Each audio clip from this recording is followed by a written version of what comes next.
are talking Pterodactyl. This is a 2022 low-budget British movie directed by Sophie Storm Kay. Now, this movie is produced by Scott Jeffrey. You may have heard me mention that name before. A very prolific B-movie producer here in the UK who shoots out more movies than I swear I do reviews for on this channel. And I try to get out a movie review once per day. And this one stars a slew of recognisable faces. If you watch Scott Jeffrey movies, that is. Heading up the cast, you've got Sarah Alexandra Marks as our main character, but you've got recognisable faces in Scott Jeffrey productions such as Chrissy Wooner, Chelsea Greenwood, Sarah T. Gowen, May Kelly. So, you know, we've seen these kind of actresses kind of in like a revolving door of Scott Jeffrey productions. Interestingly, having just watched this, it occurred to me that I don't ever remember seeing a kind of a male lead in a Scott Jeffrey production. Not quite sure why that is, but it just seems to be one or more of these kind of group of actresses in their kind of Scott Jeffrey movies. So there you go. Now, there have been a few pterodactyl movies that we've seen kind of come out in the past, but it's fair to say that the pterodactyl is a somewhat kind of underused creature in the kind of monster movies, having only a handful of movies that have kind of really kind of focused on it. So here we have a 2022 version. Now, what's the story? So we focus on a character whose sister has gone missing for kind of just under a week, and she's kind of obviously getting worried about her. So she convinces a group of her friends to go look for her. Her sister is staying out in the kind of the wilderness somewhere on a kind of a retreat, but hasn't been heard of. So she gathers up her friends to go and look for her, and it's kind of this kind of, not quite sure where it's meant to be, but it looks like it's some type of like moors or kind of highlands kind of area. Very remote, you know, no one really around, that sort of thing, outside of a couple of guest houses and that. And it just so happens that there seems to be a flock of pterodactyls that are actually have been undiscovered by the majority of men up until now.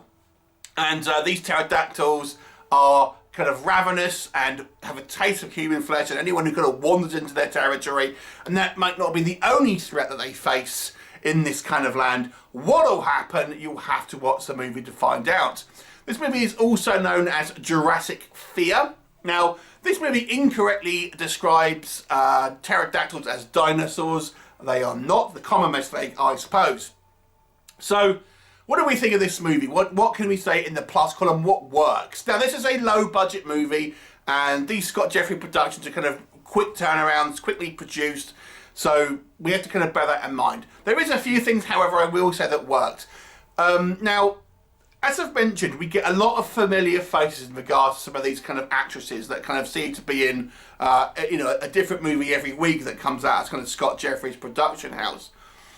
And the acting previously in some of these kind of movies has been questionable. And even in this very movie, I would say there is variable standards.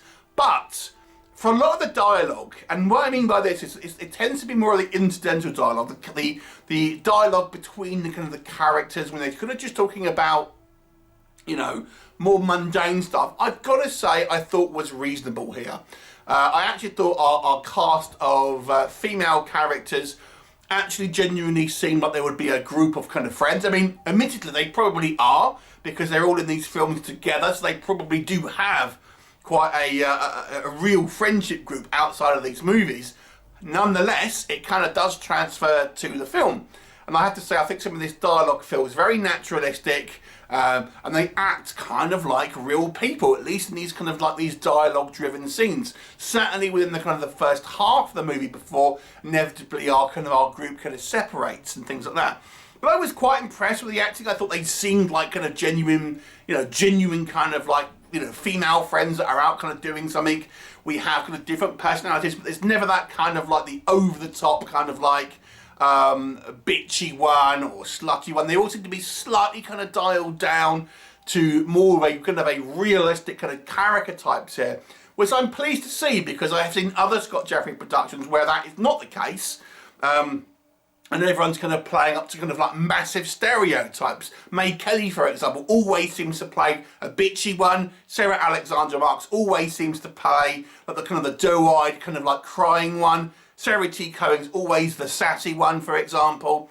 And although I would say that still is somewhat the case here, they are dialed down to, I think, a realistic portrayal here of these kind of women who you can see as genuine friends. And I have to say, for those sequences, which is the majority of the dialogue, to be fair, I think the acting is solid.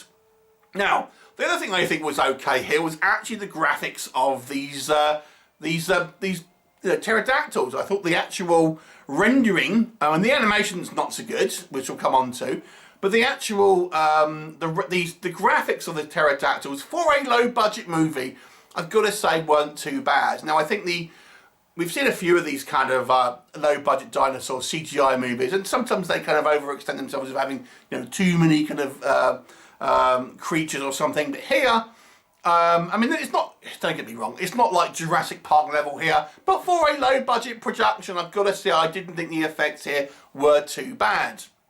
Now, the plot is serviceable. It's nothing new. It's no surprises. You know, everyone pretty much does like you think they're going to do.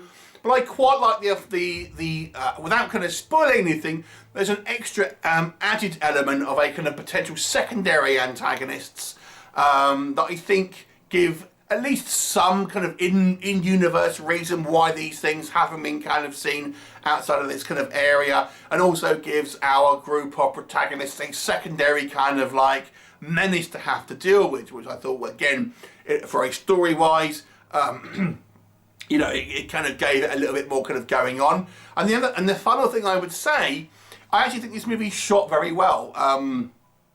Now, it does use a lot of stock footage in regards to kind of sweeping vistas, kind of drone shots and stuff like that, but it's used well. I think the establishing shots here, showing you this kind of like this barren kind of wilderness, really, it does add to that feeling of isolation. You do get the impression in this movie that this group of friends are kind of like, you know, out in the middle of nowhere and are kind of away from help. And it does help as well. It seems windy, it seems kind of misty. It kind of looks like they genuinely are in kind of like, you know, a place where they're not going to be able to kind of reach out for help at any time soon. So those things, I think, are in the plus column. What do I not think works here? What doesn't work for me? Now, let me just kind of go back on some of the stuff that I've said and kind of add a few asterisks. Now, I've mentioned I kind of quite like the acting, and I would say the acting, for the most part, is good in this movie, but there are some sequences where I do not think it's particularly good.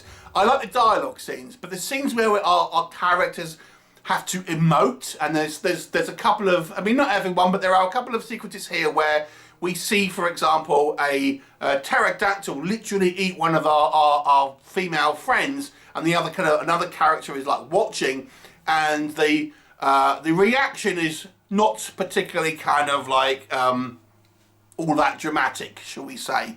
You know, it kind of is a little bit movie subdued and all of this, and oh my god, you know, let me get out of here, that sort of thing. When you would, you know, imagine that you get out with one of your friends and you literally see them getting eaten alive.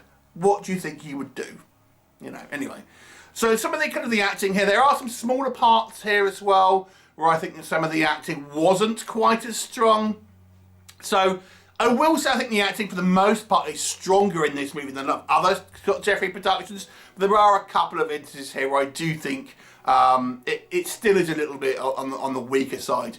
Now, touching on something else I mentioned in the plus column, the CGI. Now, I actually think the actual graphics of the pterodactyls looks okay, but the animation is a little wonky here still. It's very low budget, it's a little bit janky, the frame rate seems quite low, and where we have these kind of CGI pterosaurs basically, you know, put onto a kind of a live action background. They don't really kind of look particularly kind of like realistic in regards to how they're kind of interacting with the kind of the environment.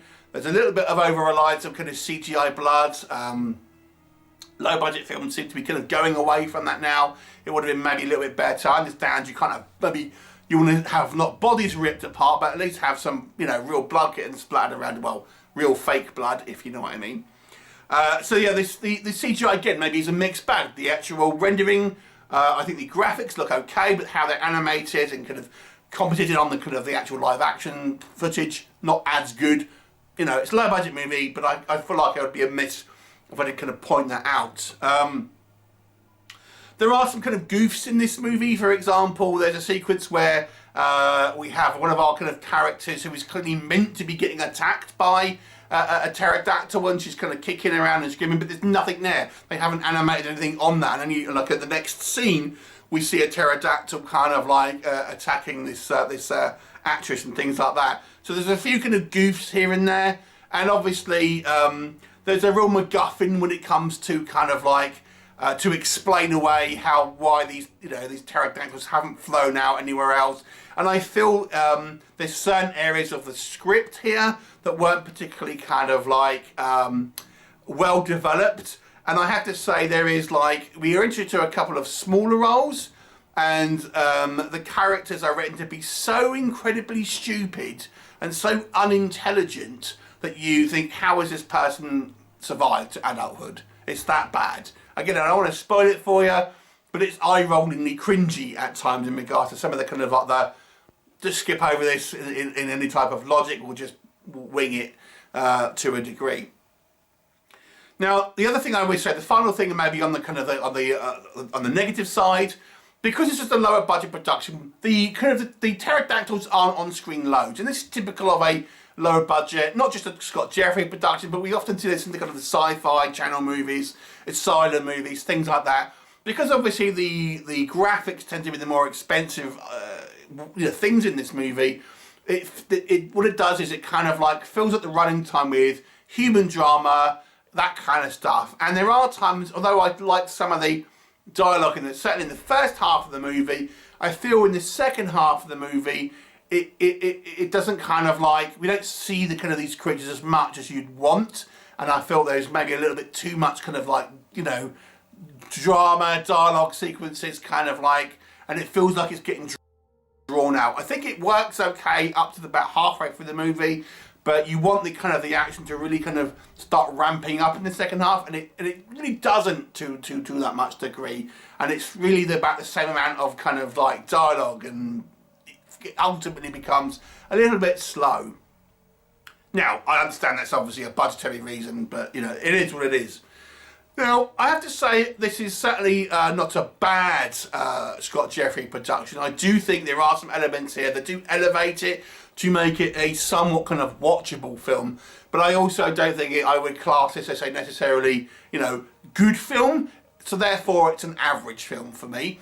So it sits on about a 5 out of 10. So it kind of is, it's just there or there. It's watchable. I think it's fine if you can accept a low budget production, but it's not going to kind of blow your socks off in any kind of meaningful way. And I think it won't be one you'll be kind of like going back to lots or kind of remember too much after you've watched it. So it is a 5 out of 10. Have you seen it? What did you think of it? Leave me a comment, and I'll look forward to seeing you next time. Bye for now.